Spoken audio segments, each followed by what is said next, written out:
Sir आपलं नाव? मी मोहम्मद हनीफ शेख, राज्याध्यक्ष अखिल महाराष्ट्र उर्दू शिक्षक संघटना। TAT पेपर फुटीबद्दल आपलं काय मत आहे? हे जे आज रोजी जे भिवंडी ठाणे जिल्ह्यात जे प्रकार घडलेला आहे की महाटेट महाराष्ट्र शासनातर्फे घेण्यात येणारी परीक्षा भावी शिक्षक आणि सेवेतील शिक्षकांना उद्या परीक्षा देण्याची होती।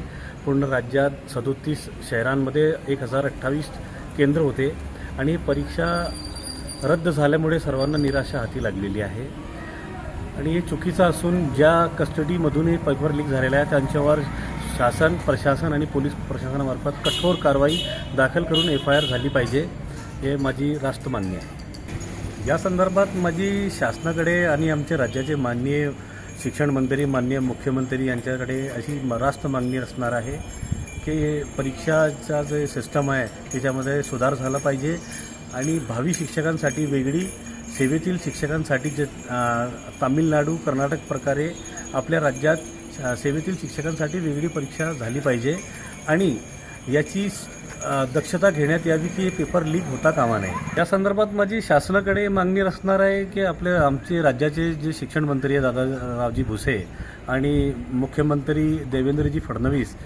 ह्या प्रकरणात सखोल चौकशी झाली पाहिजे आणि दोषी जे आहे ज्यांच्या कस्टडीमधून जे पेपर लीक झालेले आहे त्यांच्यावर सखोल चौकशी करून गुन्हे दाखल करून कारवाई झाली पाहिजे।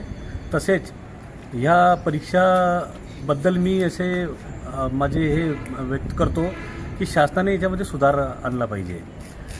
सेवेतील शिक्षकांसाठी वेगळी परीक्षा घेतली पाहिजे, तसेच भावी शिक्षकांसाठी वेगळी परीक्षा झाली पाहिजे।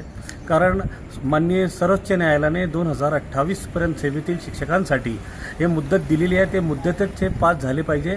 याच्यासाठी राज्य शासनाकडे आमची एक नवीन मागणी असणार आहे।